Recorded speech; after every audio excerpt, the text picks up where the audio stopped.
Le message que je voudrais lancer auprès du chef de l'État, c'est ce message qui doit faire attention à son action actuelle. Le Parlement, j'ai été là longtemps au Parlement, je viens de quitter la politique active. Mais il y a quelque chose qui semble que là-bas, au Parlement, il n'y a pas suffisamment de maturité politique.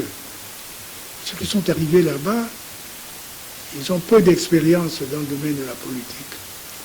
Comment n'ont-ils pas vu que la CENI est une création d'un régime de dictature? Ce n'est pas moi qui dis que le régime du président Kabila était un régime dictatorial. C'est l'opinion qui a dit ça. Le président Félix Tshisekedi n'était pas d'accord avec le président Kabila, son régime. Il était dans l'opposition. Et alors maintenant, le président voit que le Parlement entérine la création de la CENI et lui présente des noms pour qu'on travaille avec la CENI. Non. Le président est différent, son régime est différent du régime du président Kabila. C'est différent. Ce n'est pas injurier le président Kabila en disant que son régime était considéré comme un régime dictatorial. Non, ça, les gens ont dit ça. Mais lui, le président Tshisekedi, un démocrate, ne doit pas s'occuper d'un certain passé. Le passé avec la CENI. La CENI est dépassée, c'est fini ça. Maintenant, on fait les élections correctement. Le gouvernement fait les élections correctement. Et avec le ministère de l'Intérieur. Ce ministère-là s'occupe de la population, s'occupe du recensement, s'occupe de l'administration générale du pays. Et alors maintenant que nous avons un régime démocratique, c'est le ministère de l'Intérieur qui doit s'occuper des élections.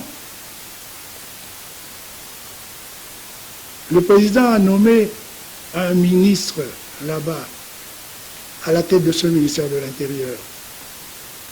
Si le président admet cette proposition du Parlement avec des noms là-bas, admet la CENI, c'est comme s'il n'avait pas confiance en son propre gouvernement.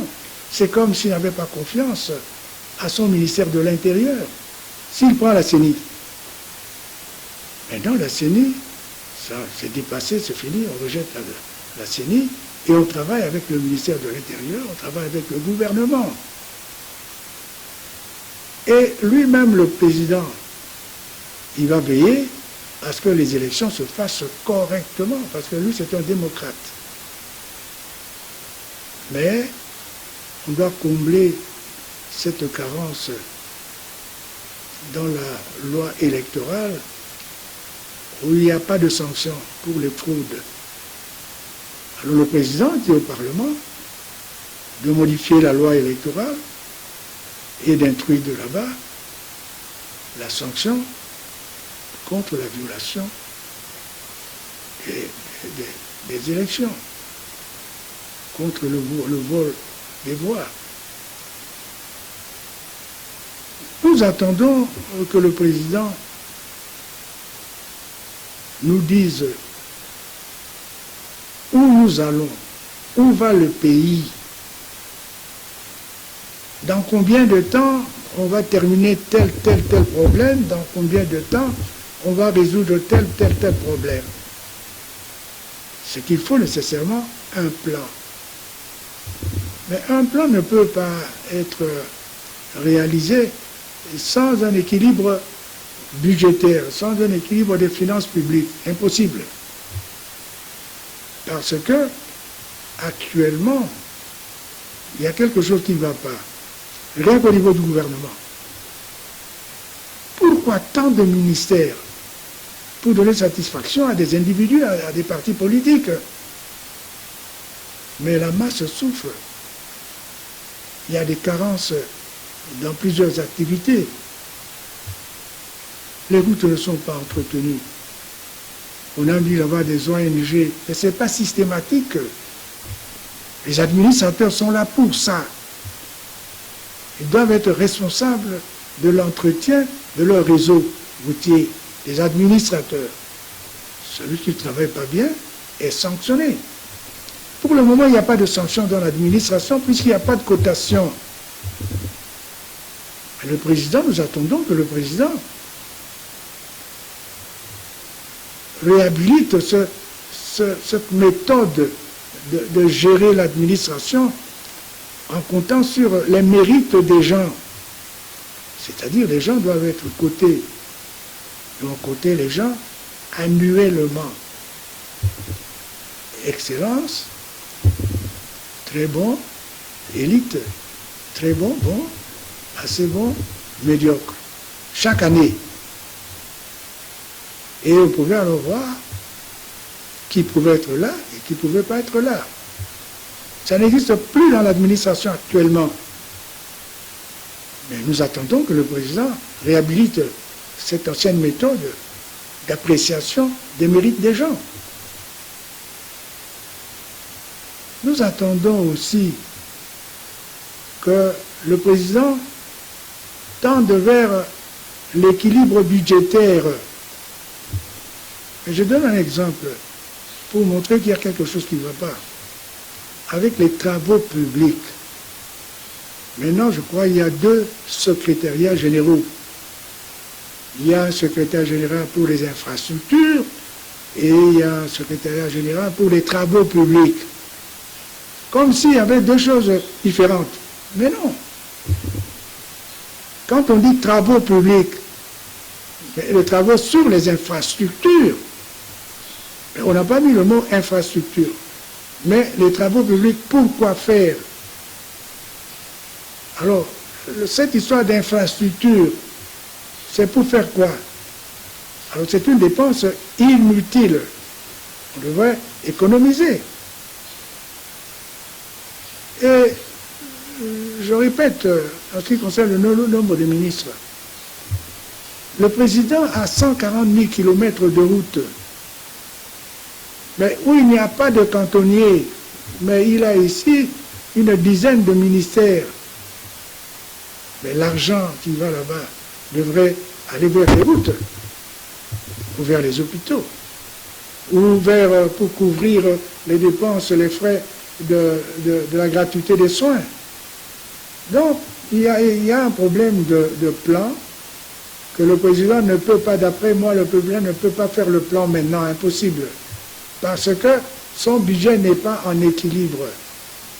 Alors, dès qu'il aura fait l'équilibre de son budget, alors il pourra alors maintenant faire un plan quinquennal ou un plan décennal, parce qu'il maîtrise la gestion des finances publiques, ce qui n'est pas le cas aujourd'hui.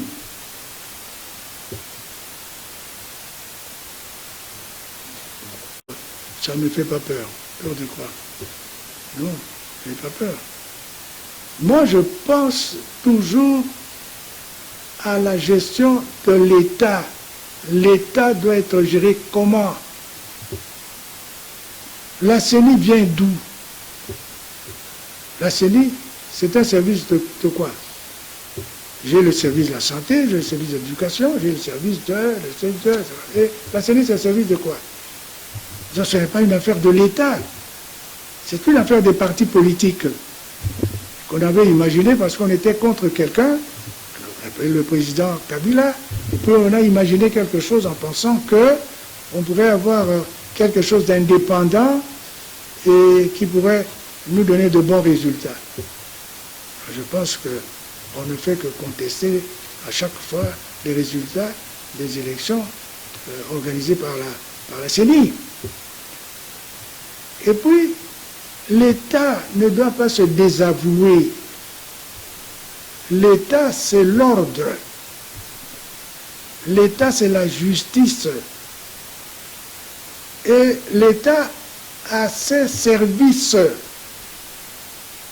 L'État ne fait pas confiance en ses propres services et va demander aux politiciens de lui créer des histoires comme la CENI. Bon, le président Kabila, lui, il s'est laissé faire. Je regrette que le président Kabila ne pouvait pas contrôler les affaires parce qu'il doit faire venir les étrangers pour régler, réconcilier les Congolais ici. C'est que lui, il ne pouvait plus. La CENI, c'est que la CENI, ce n'est pas une affaire de l'État. Alors nous travaillons avec les services de l'État. Alors nous sommes en démocratie alors à partir de ce moment-là.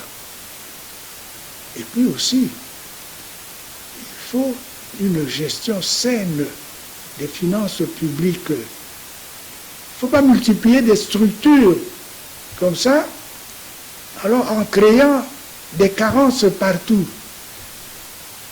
On crée la CENI, mais on n'entretient pas les routes. On achète des machines pour les élections, alors qu'on n'a pas des scanners, des équipements pour le scanner, pour les reins, la dialyse. On manque des équipements de l'État. Et on dépense ces histoires-là, de ces machines-là de la CENI, ça se trouve où? C'est jeté. Pourquoi on ne sait pas les utiliser? Pourquoi on les a achetés? Et alors, on a négligé. Alors, le régime du président Kabila a eu une forte opposition déjà à cause de ça, des erreurs commises. Moi, je n'ai pas peur de la CENI. La CENI ne doit pas exister. Moi, je pense l'État. État avec ses services, et il y a le ministère de l'Intérieur. Et on doit travailler avec les services de l'État. L'État est neutre. Et alors, dans la CENI, ce n'est pas neutre. Déjà, il y a une concurrence là-bas. Les gens ne s'entendent pas là-bas. Et alors, on donne au président des noms et venant de quelque chose où il n'y a pas d'entente, il n'y a pas d'harmonie, ça n'existe pas. C'est quoi ça? C'est quelque chose qui a un mauvais fondement, ça doit disparaître. Moi, je n'ai pas peur de ça. Je trouve que c'est dépasser cette affaire-là, puisque nous sommes maintenant en démocratie. Et c'est une production d'un régime qu'on disait dictatorial. Bon, prendre en otage, non, la CENI peut faire des élections. Mais si le président Tshisekedi utilise la CENI, c'est qu'il n'a pas confiance en lui-même. Parce que lui-même, c'est l'État avec ses propres services, avec son gouvernement. Ce n'est pas avec des choses qu'on lui propose, les politiciens qui ne s'entendent pas entre eux, et puis ils imaginent quelque chose comme la CENI, avec les religieux, avec les syndicats, avec des trucs comme ça, et lui il travaille avec ça, au lieu de travailler avec ses propres services de l'État. Non. Et c'est une dépense inutile. Au lieu de consacrer l'argent destiné à la CENI à sa mission propre de l'État, eh bien, on dépense ça inutilement. Or, le président a beaucoup à faire dans un grand pays comme le nôtre, 90 millions d'habitants, et donner satisfaction à des domaines bien particuliers. Et pour le moment, je crois, on attend du président un changement. Quand est-ce que ce changement viendra? Et dans quel domaine? Maintenant, on est en train de faire le budget. Alors, de ce budget-là, on a prévu quoi? Pour combler quelle carence? Nous avons porté nos regards vers le Parlement. Et on va voir ce qui va sortir de ce Parlement. Un budget de combien? Est-ce que c'est normal que l'Angola, qui a du pétrole, qui a le diamant, et qui n'a qu'un tiers de terre fertile, les 2 tiers c'est le désert, et lui il a un budget de 31 milliards de dollars. Nous avons aussi notre pétrole. Nous avons le cobalt, nous avons le cuivre, nous avons, jusqu'à arriver à une vingtaine de produits exportables. Et nous avons un budget de combien? 4 milliards et demi, 5 milliards. On dit 10 milliards, je doute. Peut-être que le président a trouvé là où il y avait des fuites et qu'il est en train de récupérer l'argent pour atteindre 10 milliards. Mais la République démocratique du Congo, avec 10 milliards, alors que l'Angola, qui a 30 millions d'habitants seulement, a 31 milliards de dollars. C'est qu'il y a quelque chose qui ne va pas. Et alors, le président doit demander au Parlement de lui préparer une loi électorale avec des sanctions contre la fraude électorale. C'est tout ce que nous demandons. Si nous avons ça, le problème est fini, il n'y a plus de CENI, et il n'y a que le gouvernement avec le ministère de l'Intérieur et le chef de l'État, le patron de tout ça, c'est lui. Alors lui ne peut pas ne pas avoir confiance en lui-même et demander aux politiciens de lui créer une structure pour s'occuper des élections. Lui, un démocrate, il a peur de lui-même. Il a peur du ministère de l'Intérieur, son ministère de l'Intérieur. Il a peur de ça. Non. Il y a quelque chose qui ne va pas. Et peut-être le président ne voit pas, peut-être qu'il voit, mais il attend. Mais moi, j'ai peur en disant que je ne sens pas chez le président Tshisekedi l'allure d'un Mao Tse-tung. Je ne sens pas. C'est parce que, alors, avec cette allure-là, il doit mettre en discipline tout le monde. À commencer par la classe politique. Et ce n'est pas la classe politique qui lui dicte des choses à faire, mais c'est lui qui leur dit il me faut une loi électorale avec sanction contre la fraude électorale. Un point, c'est tout. Je n'ai pas besoin de trucs de CENI. C'est lui qui dit ça. Et on ne fait pas de CENI, c'est lui qui le dit. Mais s'il se laisse faire, nous n'avancerons pas.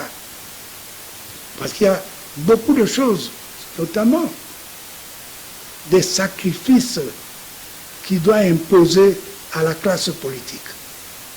Il faut des sacrifices pour résoudre ce problème de pauvreté. De pauvreté, la misère est ici. Et le président était dans l'opposition parce qu'il voyait que le peuple souffrait beaucoup, il y avait la pauvreté, il y avait la misère. Mais alors, que fait-il?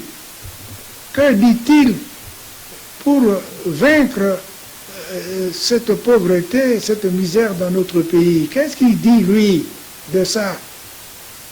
Et moi, j'ai suggéré que le président accorde la gratuité des soins médicaux. Ah, où va trouver l'argent? Je dis, il y a l'argent. Alors, en réduisant certaines choses là au niveau du gouvernement, et on trouvera l'argent. Et moi, je vise toujours le nombre de ministères, à commencer par là. Il y a aussi d'autres structures qui doivent disparaître. Oui, c'est ça.